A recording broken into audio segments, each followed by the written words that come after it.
Bonjour à toutes et à tous et bienvenue dans Cinefiles pour une nouvelle vidéo sur 28 jours plus tard, sorti en 2002, en 2003 en France. C'est un film de Danny Boyle avec Cillian Murphy, Naomi Harris, Christopher Eccleston, Megan Burns ou encore Brendan Gleeson. C'est un film qui a coûté à peu près 8 millions d'euros, il en a rapporté 84. Il dure 1h53 et qu'est-ce qui se passe pendant 1h53 ? Eh bien c'est Jim qui se réveille dans une chambre d'hôpital. Il découvre que le monde est atteint d'un virus qui rend les gens enragés. Et c'est le début de l'aventure pour sa survie, et bien sûr il va rencontrer des gens qui seront plus ou moins gentils pendant son parcours. C'est un film que j'avais vu il y a très longtemps, mais que je n'avais évidemment pas vu à l'époque. Et j'avais envie de revenir sur les deux films 28 jours plus tard et 28 semaines plus tard, avant la sortie de 28 ans plus tard que je couvrirai sur la chaîne. Il y a pas mal d'interviews qui traînent sur le net, sur Danny Boyle, sur Alex Garland qui en est le scénariste. Avec la sortie du 3e volet, il y a des éclairages qui sont refaits sur le film. Je voulais aussi laisser un petit témoignage. La vidéo ne durera pas très longtemps, je pense. Ce qu'on peut dire déjà d'emblée, c'est qu'il s'agit d'un voyage, d'un road trip. On part de Londres et on va quelque part ailleurs. Et le trajet, c'est l'histoire du film. On traverse une région, un état, et en quelque sorte, à la fin du film, tout un pays. Le film ne dévoile pas plus au spectateur qu'il n'en dévoile au personnage. Donc nous sommes au même niveau d'information que les gens que nous croisons. On ne dévoile pas plus pour créer, vous savez, un fossé dramatique. Non. Là, on reste avec ce que connaissent les personnages de la situation. Mais on sent peut-être la scène rajoutée pour que ce soit plus explicite des producteurs avec cette première scène où on a voilà le laboratoire avec des singes à qui on fait faire l'expérience de Orange Mécanique. Donc on voit des images violentes. Et voilà, de guerre, des émeutes, des choses comme ça, et on voit un singe qui est en train de regarder ça. Et c'est censé le stimuler, ou en tout cas faire quelque chose sur son cerveau. Et après, bien sûr, on a la scène où il y a le premier singe enragé, qui se jette sur quelqu'un, et ce quelqu'un devient un monstre, et devient enragé.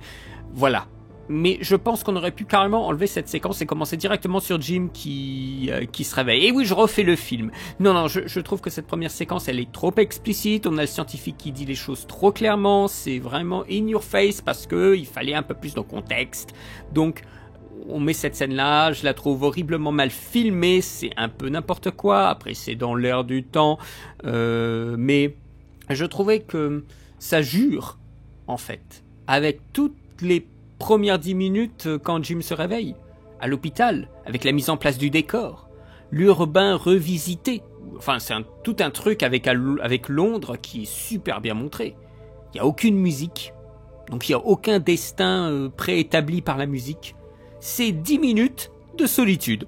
Voilà. Et alors forcément, avec ce qu'on a vécu avec la pandémie, il y a quelque chose d'inédit, un goût de déjà-vu. Quand on voit ces images désertes de Londres, bien sûr des endroits qui sont censés être fréquentés, ça donne une autre saveur quand on a vécu la pandémie, ces images-là. Ce qui est plus étrange, c'est qu'il n'y a aucun corps, alors qu'il devrait y en avoir, ne serait-ce que des gens qui sont décédés parce qu'ils ont perdu trop de sang. Le monde a été vidé de tous ses habitants. Il y a un côté irréaliste. On ne veut pas représenter les morts. Parce que, évidemment, ils sont tous à l'église. L'impression que ça donnait, moi, quand j'avais vu le film la première fois, c'est qu'il y avait une espèce d'entassement de créatures. Et le moment est formidable. Quand on a Cillian Murphy qui dit « Hello !» et ça résonne et on a des corps qui se lèvent et qui bougent pas. Et on ne sait pas ce qui se passe. Voilà. Et c'est censé être l'église, d'ailleurs, un symbole de protection, mais comme les militaires, comme le père, comme le gouvernement, l'église, tout ça, tout ce qui est censé nous créer un sentiment de protection devient ou est déjà une menace. Donc il y a les points de repère qui sont brouillés et ça donne encore plus la sensation de déséquilibre et de peur. Alors bon, il y avait des textes récents qui parlaient de l'isolement, du Brexit, tout ça, que le film en parlait. Enfin, Le film date de 2002, hein.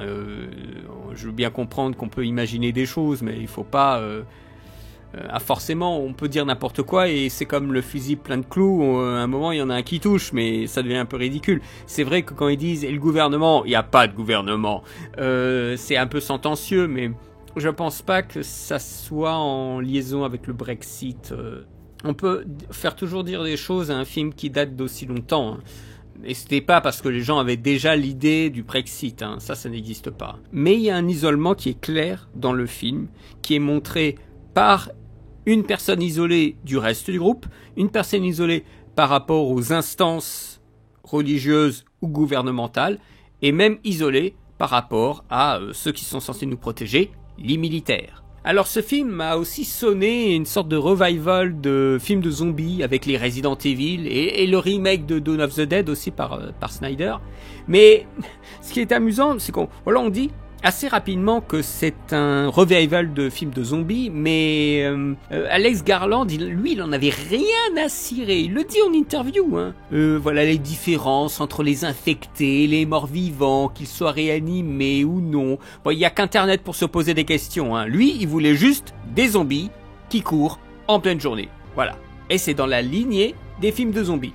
Et puis bon, on utilise le terme zombie, mais bon, on sait très bien d'où ça vient, hein. L'origine est française, hein. C'est le terme dérivé de zombie, qui est en créole haïtien une personne fictive ayant perdu une forme de conscience, d'humanité, au comportement violent envers les humains et dont le mal est terriblement contagieux. Voilà. Et je vous renvoie évidemment à l'exemple le plus clair, fait d'ailleurs par un Français si je ne m'abuse, I Walk with a Zombie de Jacques Tourneur, réalisé en 1943. Ces monstres sont créés par un virus, et ce virus a été écrit pour être cinématographique. J'entends par là qu'évidemment, la gestation d'une telle rage ne se fait pas en 10 ou 15 secondes, et le fait d'être contaminé aussi rapidement amène la violence directement, c'est-à-dire l'être est contaminé, la scène de violence commence, c'est un virus rapide.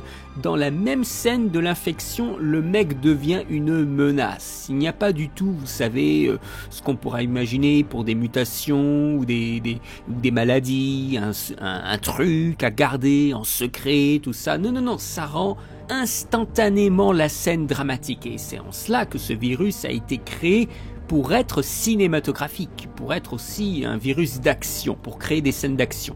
Et c'est un virus qui rend les scènes aussi très crues, ce sont des accès de violence, hein. Il ne s'agit pas de démembrement comme on peut voir, mais on voit qu'il y a de la violence en fait, notamment dans les yeux. Il y a beaucoup de plans sur les yeux de ces créatures. C'est un peu comme je l'avais lu dans un texte, A Night of the Living Dead on Crack, la nuit des morts vivants sous crack. Ce sont des zombies très agressifs, mais qui dans le film ne sont pas la menace principale. Ce sont plus des nuisibles qu'une véritable menace, une sorte de toile de fond, hein, une antenne pour parler d'autre chose, du rapport au pouvoir, la politique, le rapport au monde. On pourrait, comme souvent, dire facilement c'est une allégorie politique comme tout film de zombies. C'est en cela peut-être qu'il se rapproche des films de zombies, même si on a pu constater que ça n'en est pas vraiment. Ce sont pas des morts qui reviennent à la vie, hein. On n'est pas sur ça. On est un peu fasciné, repoussé par l'humain à la fin du film. Et je pense que c'est l'idée de l'humain, comme souvent, qui est à l'étude dans ce film-là. On voit des palettes, hein, une envie de se reconnecter, de retrouver du pouvoir également dans chez la plupart des humains, un pouvoir de consommer en allant au supermarché, ou le pouvoir militaire évidemment. Alors après, oui, il faut accepter des trucs, hein. Il faut accepter des trucs avec le feu de camp et le pique-nique alors qu'ils pourraient se faire attaquer de toutes parts. Les soldats, voilà, les soldats, oui, c'est vrai, j'en ai pas vraiment beaucoup parlé, mais les soldats, les 40 dernières minutes chez les soldats, c'est un changement de dynamique narrative complètement dingue, et j'ai toujours trouvé, même dès la première lecture du film, hein, je vais trouver ça un immense gâchis. Les mecs sérieux, ils sont encore plus fou et ça donne des clichés. Les mecs agissent comme s'ils avaient été seuls depuis des mois, voire même depuis des années. Ça fait juste un mois, faut pas déconner, les soldats sont devenus des maniaques sexuels au bout d'un mois. C'est juste 28 jours plus tard, hein. Il faut pas déconner, hein. C'est ridicule, ridicule. Oh, c'est pitoyable. Ça dessert le film. Les militaires sont plus méchants que les infectés. Alors que les militaires sont entraînés à être disciplinés, justement.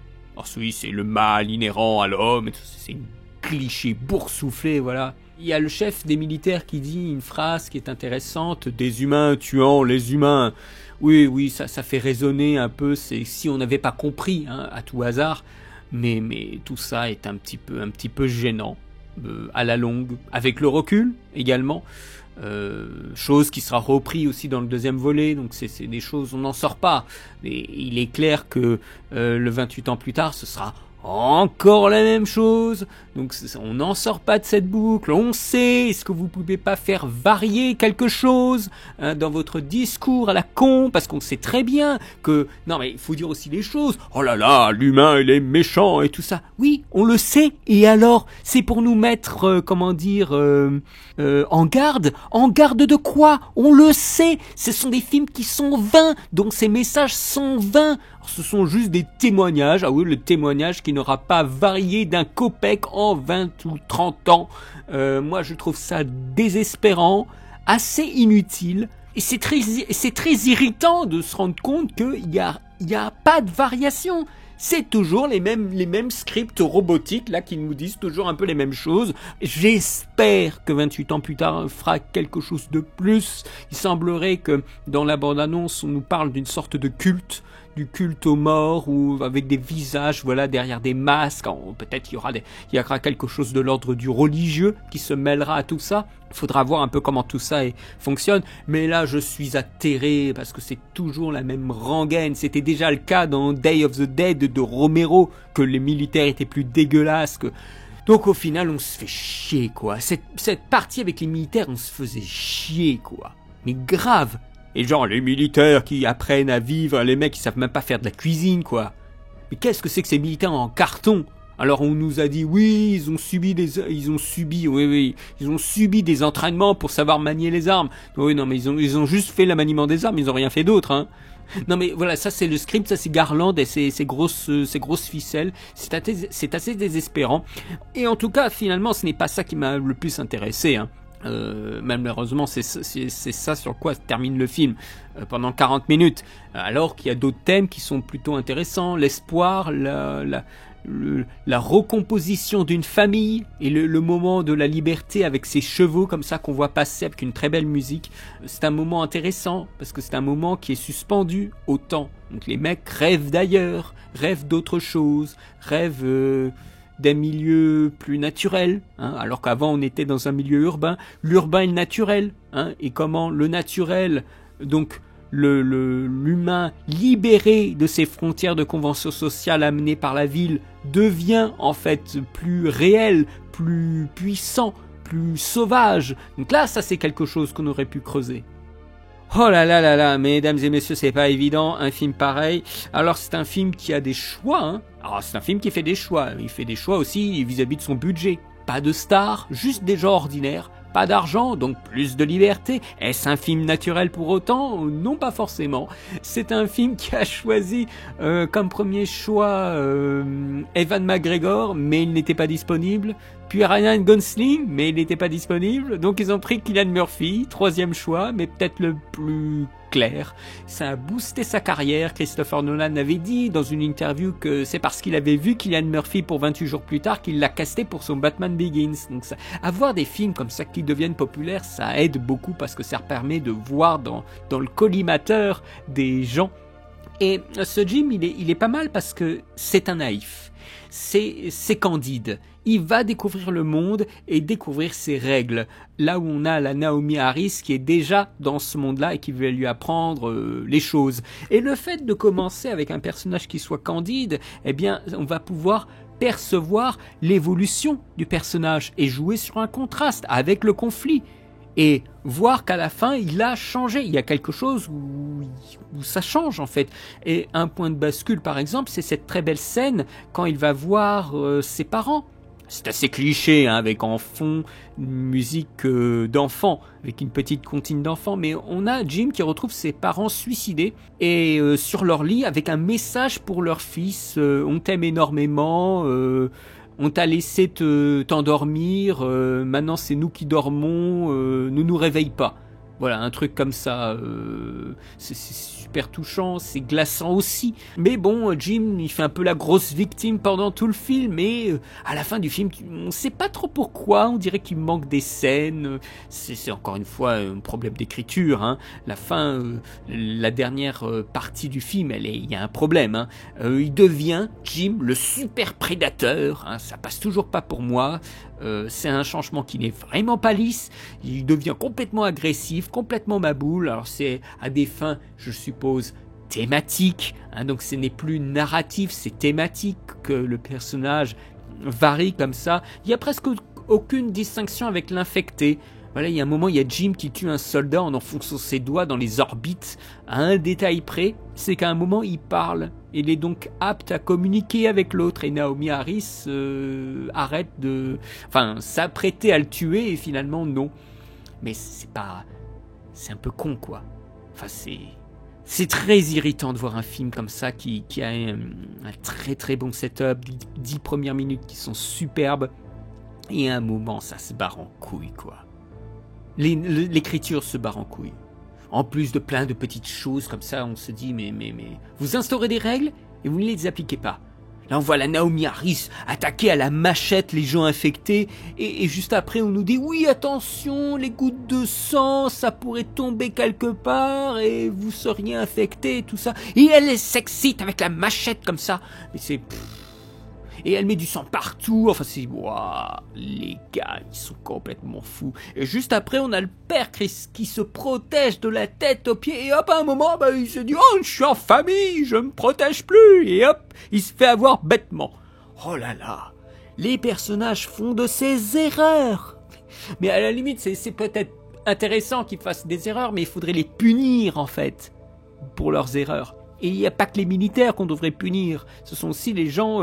Et je trouve ça, c'est des trucs bêtes en plus. C'est pas des erreurs où ils savaient que ça pouvait être risqué, mais ils prennent le risque et au final... Là, je suis déçu.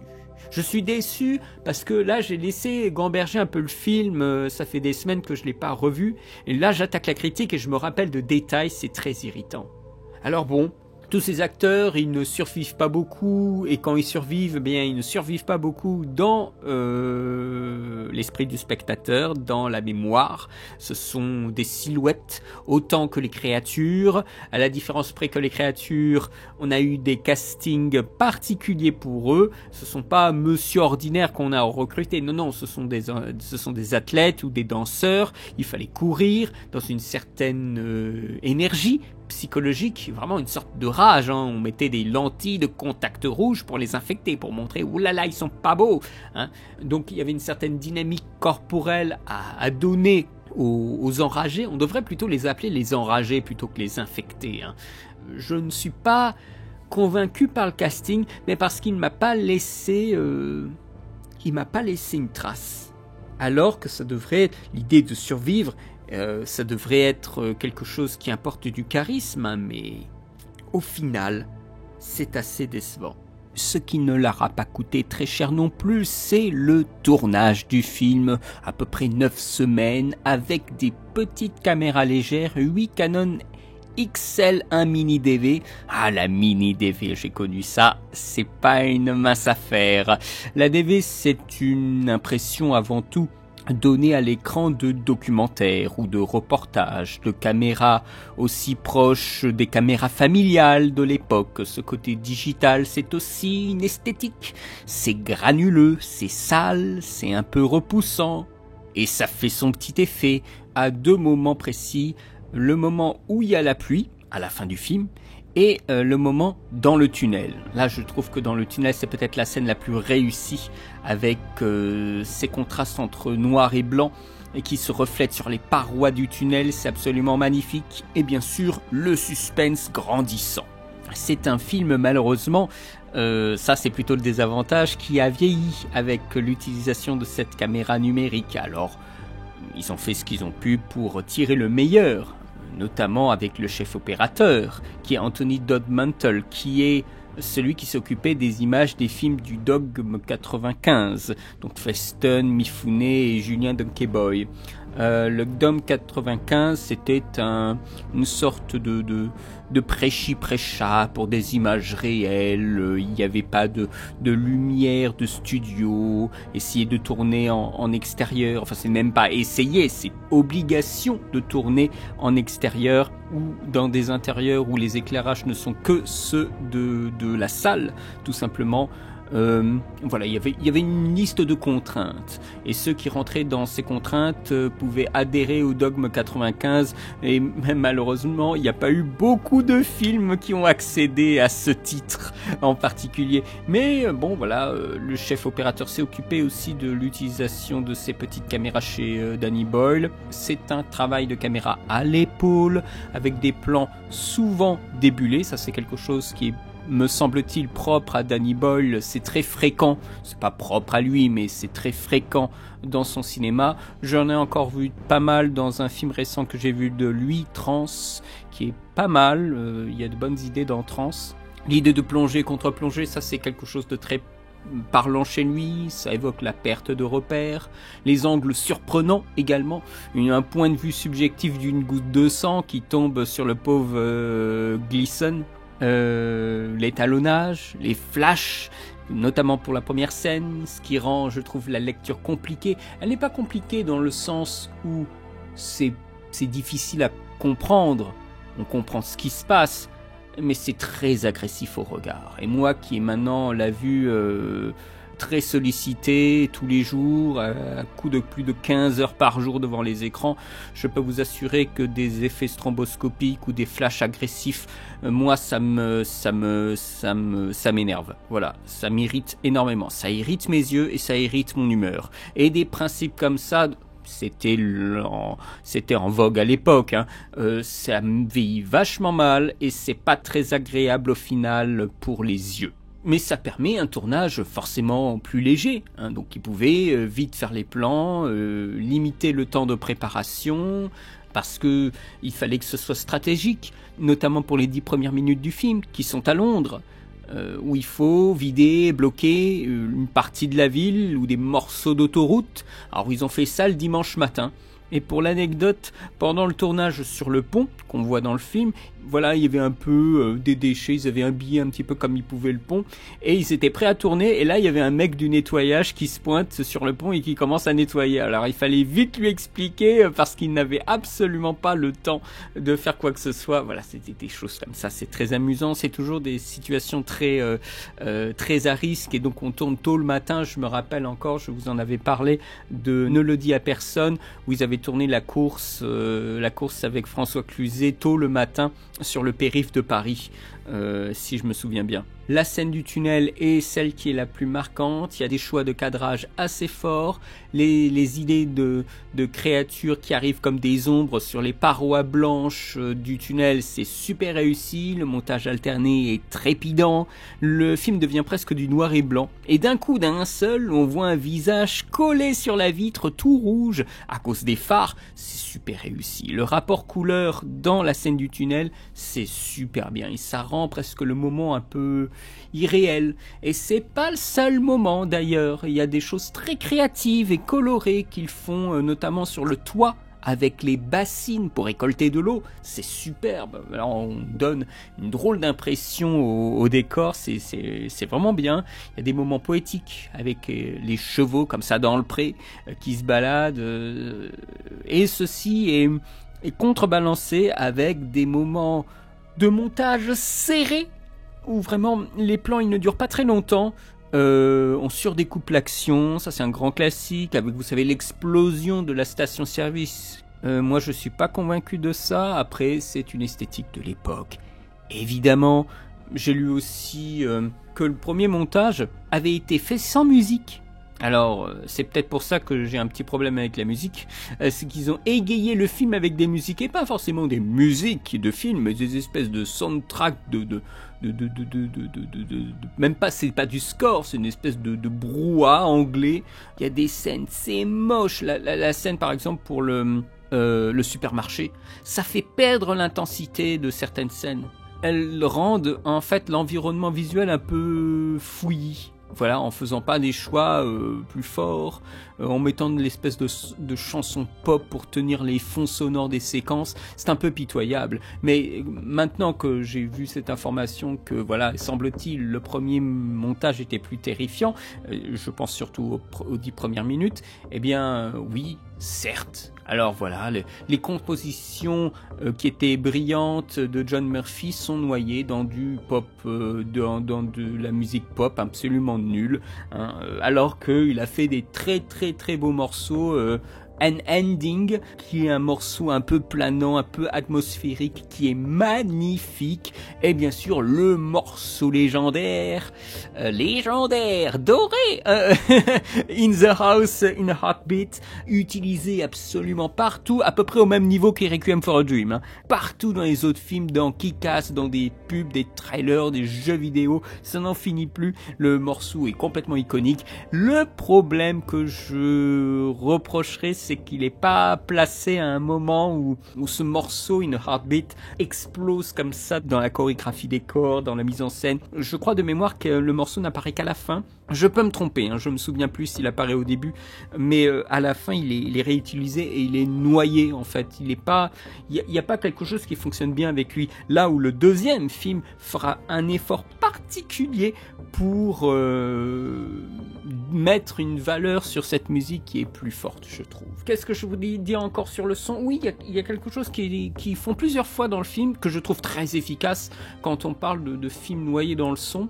C'est qu'au moment où les contaminés bougent, quand ils courent, plusieurs fois dans le film, eh bien, il y a un silence avant une violence sonore. Et je trouve que c'est particulièrement efficace. Comme une sorte des micro-pauses sonores, de micro-silences, pour après faire exploser le son. Et je trouve que c'est un choix de faire du montage comme ça qui est très efficace. Moi en tout cas ça m'a beaucoup plu, ça me fait un peu penser comme sur Transformers ou certains films d'action où avant l'explosion il y a un micro-silence. Voilà. Ben là c'est un peu la même idée de montage son, j'ai bien aimé cela. Écoutez, dans l'ensemble, je suis passé assez rapidement sur le film, mais je trouve qu'il n'y a plus grand-chose du film, à part quelques... C'est un peu... En fait, ce film, c'est un petit peu comme Londres au désert, en fait. Il n'y a plus grand-chose, il y a une personne qui se balade, voilà, dans les ruines d'un film, dont les traces, en fait, doivent être perçues quand on rentre dans les bâtiments, quand on rentre dans des détails, mais au final, une impression générale, il n'existe plus vraiment. Et ne pensez pas que la suite va relever le niveau, la suite je vais passer encore plus vite dessus. Non, pour moi ça n'a jamais été un film marquant, j'étais content de le revoir, mais ça reste toujours aussi pénible, aussi daté je pense. Je lui mettrai un 12 sur 20, j'espère que cette critique, ce petit retour vous aura plu. Je ferai le second film rapidement, dans pas très longtemps, avant de préparer 28 ans plus tard évidemment. Est-ce que je ferai le 28 ans Bound Temple? Je ne sais pas, on verra un peu la nature du film. Mais bon, vis-à-vis du premier, il y a toujours les points forts. J'avais toujours aimé la scène du tunnel, le début, mais les points faibles ne se sont guère améliorés avec le temps. Et puis, évidemment, je vous invite à voir la meilleure qualité possible, parce que si vous ne l'avez pas, le film est un peu irregardable. Donc, et ça, c'est la faute, bien sûr, des choix qu'ils ont fait à l'époque. Je vous remercie de m'avoir écouté. N'hésitez pas à me dire en commentaire ce que vous pensez du film. Si vous avez envie de revenir sur certaines choses que j'ai dites, n'hésitez pas. Quant à moi, eh bien, je rends l'antenne. Je vous remercie de vos commentaires, de votre soutien, de votre abonnement, évidemment. Je vous souhaite une très bonne journée, une très bonne semaine et à très bientôt pour de nouvelles vidéos. Allez, salut!